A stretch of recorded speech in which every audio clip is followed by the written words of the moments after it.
Sur fond de musique militaire, plusieurs cadres du pouvoir nigérien ont inauguré les places qui portent désormais des noms africains.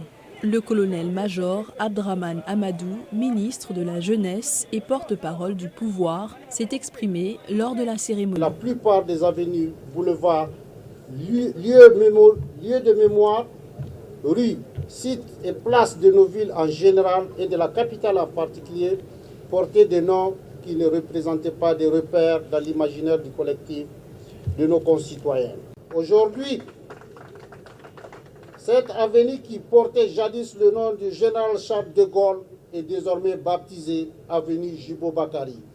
Figure politique nigérienne, Djibo Bakari a été un défenseur de l'indépendance obtenue en 1960.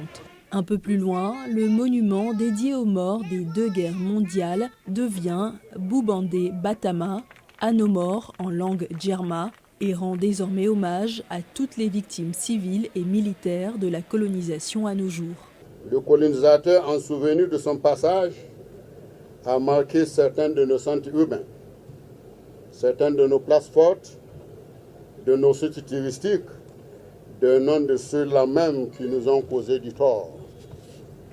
Désormais, nous allons promouvoir nos intérêts nationaux, revalorisant notre histoire et faire honneur à nos ancêtres. À Niamey, un monument a même été entièrement refait. Le portrait du commandant et explorateur français parfait Louis Monteil, gravé depuis des décennies dans la pierre, est remplacé par une plaque à l'effigie de Thomas Sankara. Bien que c'est l'anniversaire du lâche assassinat du capitaine Thomas Sankara, aujourd'hui nous avons quand même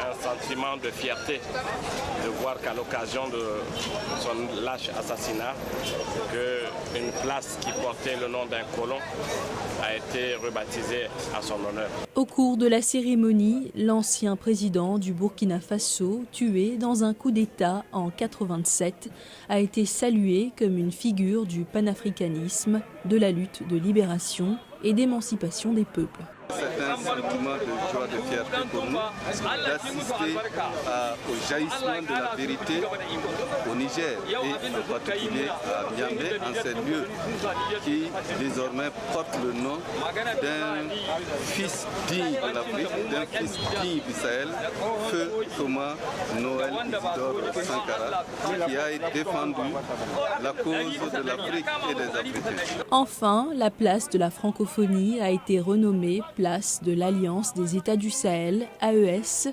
la confédération créée en 2023 avec le Mali et le Burkina Faso.